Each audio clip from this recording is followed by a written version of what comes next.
entramos en comunicación con Lorenzo Lazo, economista y consultor mexicano, para que nos comente un poquito sobre distintas dinámicas mundiales que se vienen dando en este mundo tan loco en el que vivimos. Buen día, Lorenzo. Tomás Polakov lo saluda. Un placer hablar con usted. Hola, ¿qué tal? Buenos días. ¿Me escuchan bien? Qué gusto saludarlos. Sí, sí, lo escuchamos impecable, por suerte. Eh, Me quiero primero referir a un tema de características bien internacionales, bien de geopolítica, y después referirnos un poquito a las elecciones del día de ayer en Estados Unidos. Así que vamos con el primero de ellos. Es particularmente sobre el tema del acceso, la entrada de Suecia y Finlandia a la OTAN, que se encuentra detenida por los gobiernos de Orbán y de Erdogan, de Turquía y Hungría. ¿Cómo se lee eso de la perspectiva sí, de los miembros de la OTAN y de Occidente? Bueno, vemos un fenómeno que está evolucionando con mucha rapidez en Europa, que es la conformación de este bloque OTAN-Putin.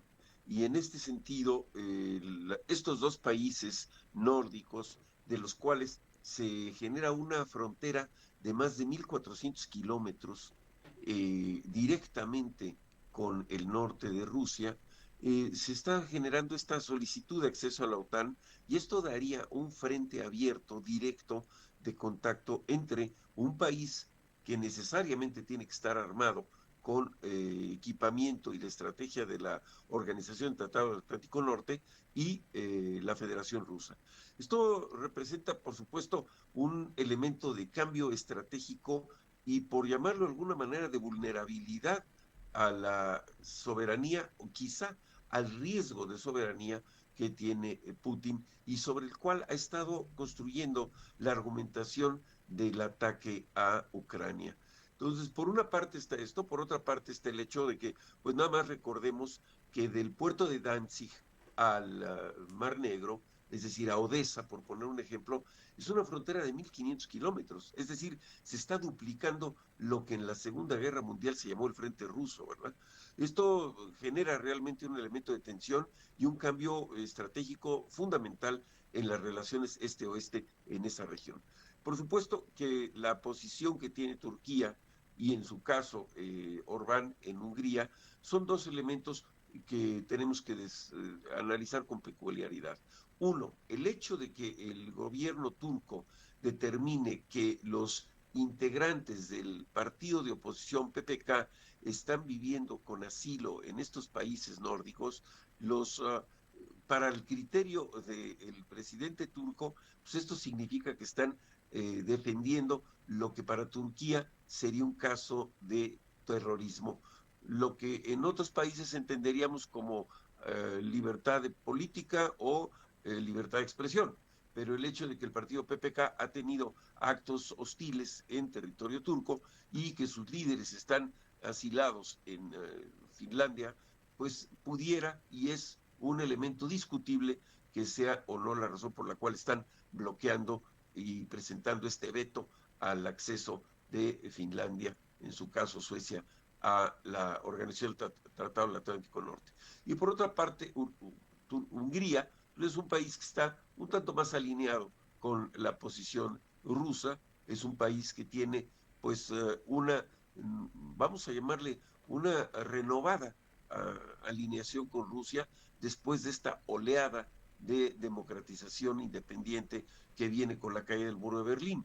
Y estos dos elementos hacen que este criterio de independencia de la Federación Rusa, la caída y el desmantelamiento de aquella Unión Soviética, estén reconstruyendo estos vínculos hoy con otros criterios, pero nuevamente bajo la misma inquietud de posicionamiento y quizá de confrontación con lo que en su momento se llamó el mundo libre en Europa Occidental. Estos dos elementos van a dar mucho que hablar.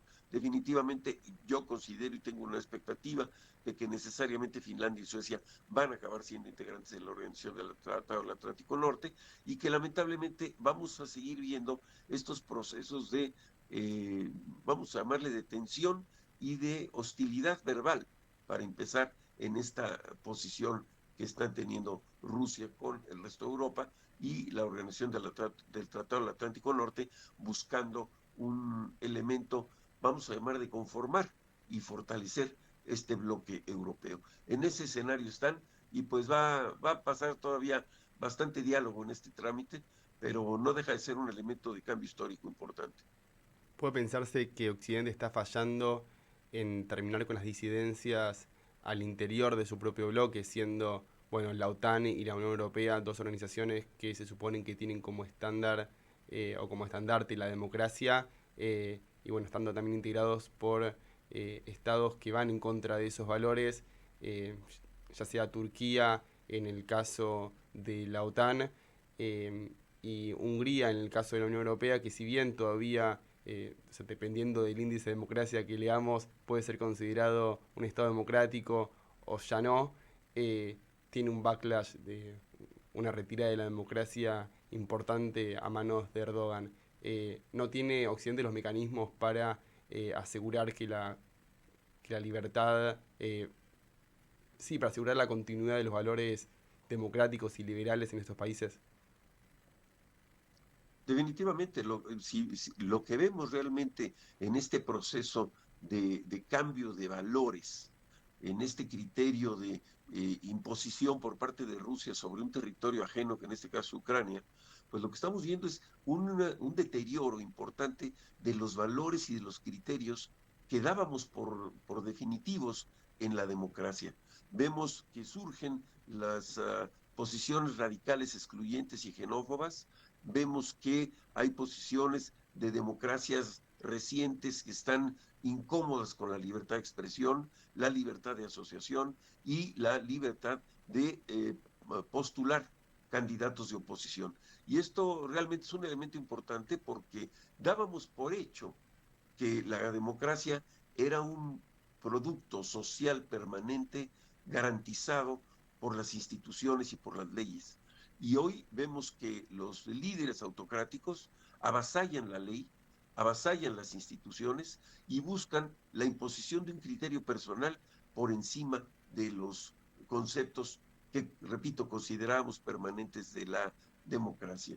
Y hoy la democracia es uno de los bienes, quizá al igual que el clima, en mayor nivel de riesgo.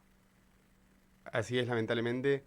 Quiero conectar esto con el incremento eh, y sí, el incremento del apoyo a nivel mundial por las extremas derechas, consiguiendo el gobierno en Italia, teniendo importantes resultados electorales en Israel en la última semana, y en muchos otros países del mundo. Bueno, en primer lugar, ¿cómo se lee esto? ¿Es un resultado de qué? ¿Es una respuesta a qué? Este apoyo a la extrema derecha. Y en segundo lugar, y ya conectando con el segundo tema que quería tratar de las elecciones americanas, si es un poquito de esto lo que se está viendo en las elecciones de medio término o si es un fenómeno distinto.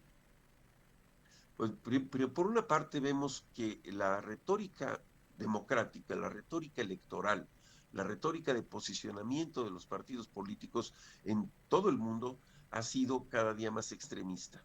Vemos no solamente que por primera vez gane una posición de derecha radical, xenófoba, clasista quizá, y de algún momento dado veremos esta posición excluyente en Italia por la creciente migración del norte de Europa.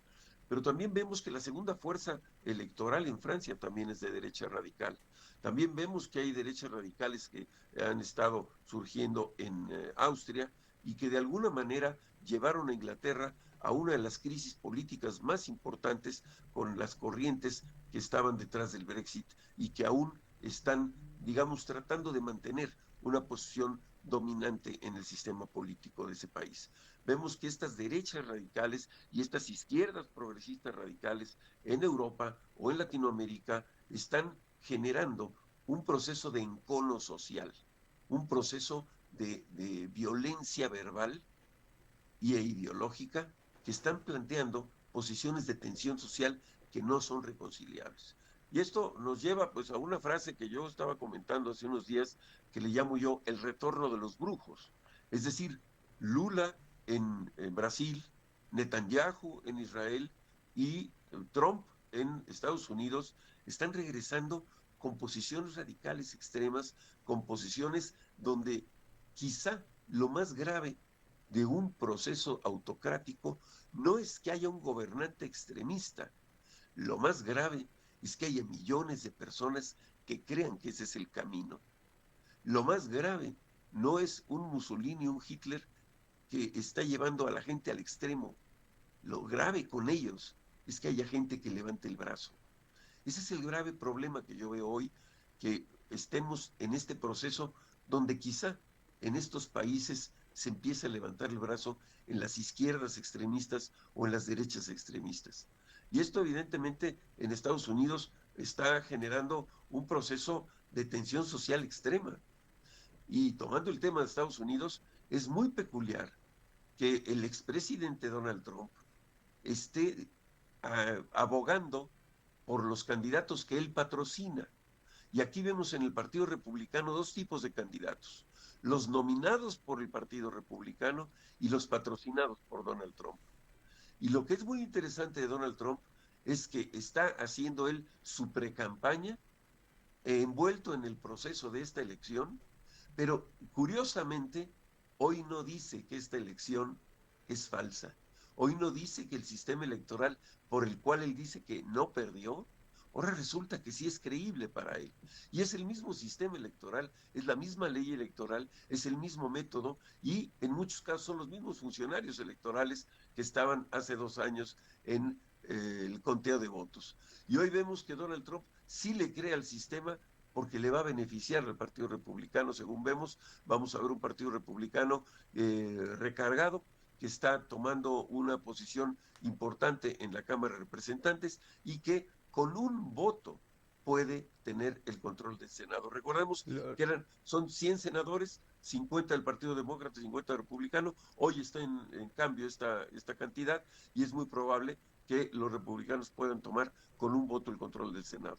En el caso de la Cámara de Representantes, 435 representantes, tenía 212 el republicano contra 220 el demócrata. Hoy puede ser también que con 5 curules, 5 representantes que logren tener a cambio de su opositor, puedan tener también el control de la Cámara de Representantes. Con esto veremos una posición recargada del Partido Republicano, pero también vamos a ver un Trump más empoderado, más dispuesto a pensar que eso ya le dio la victoria aún antes de la elección, al grado de pensar que ni siquiera pueda tener importancia las primarias de su partido.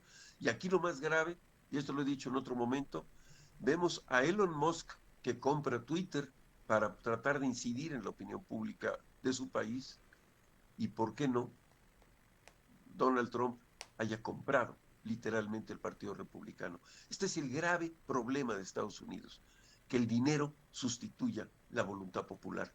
Y si es así, el Partido Republicano está en una grave crisis de credibilidad porque una persona tenga el control de sus políticos, de sus primarias y peligrosamente regresar a establecer una posición autocrática en un país que se decía el paradigma de la democracia, del equilibrio, de los contrapesos, de la transparencia y de la credibilidad democrática. Y Lorenzo, hola, ¿qué tal? Ariel te saluda. ¿Crees que los republicanos moderados como Mitt Romney o Liz Cheney podrían tener alguna, digamos, poder dentro del Partido Republicano o que ya se perdió todo contra Trump? Pues aquí el asunto es quién tiene más capacidad de comunicación pública, o sea, quién tiene una plataforma de comunicación, quién tiene una idea fresca. Hay una muy interesante definición del presidente de Perú, un hombre de sombrero, un hombre que militó en Sendero Luminoso, Pedro Castillo, en un debate de televisión para su elección dijo, estamos cansados de la mismocracia, del gobierno de los mismos. Y vemos Israel, vemos Brasil, vemos Estados Unidos y otros más, en donde la mismocracia tiene el control del país. ¿Dónde está Estados Unidos? ¿Dónde están los líderes jóvenes para que en 18 años haya habido 4 candidatos y se estén repitiendo la gerontocracia con 2, Biden y Trump. ¿Dónde está la democracia?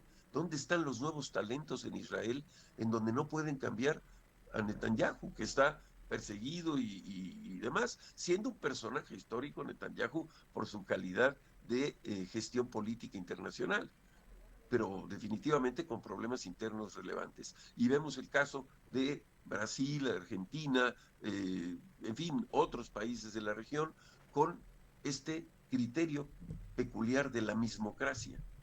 ¿Tiene Estados Unidos liderazgos frescos, jóvenes que pueden revolucionar una forma de pensar ante un país que cambió como cambió el mundo con la pandemia, con el sistema de riesgo que está teniendo la paz mundial en Europa y con el surgimiento de China? ¿Dónde están los nuevos liderazgos? ¿Dónde están las nuevas ideas? ¿Dónde está el criterio de entusiasmo de la juventud por ideales políticos de su país? ¿Dónde está la lucha por un futuro mejor?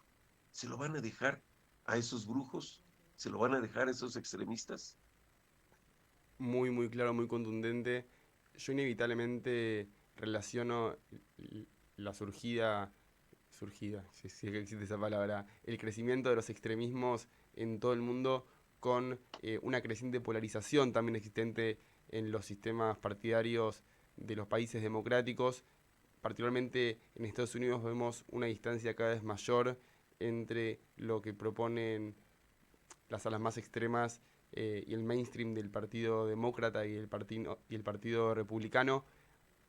¿Hay posibilidad de que esta polarización de alguna manera comience a cerrarse o vamos en camino a niveles crecientes y exacerbados de polarización que terminen por resquejar, eh, sí, romper el sistema? Estoy corto de palabras hoy.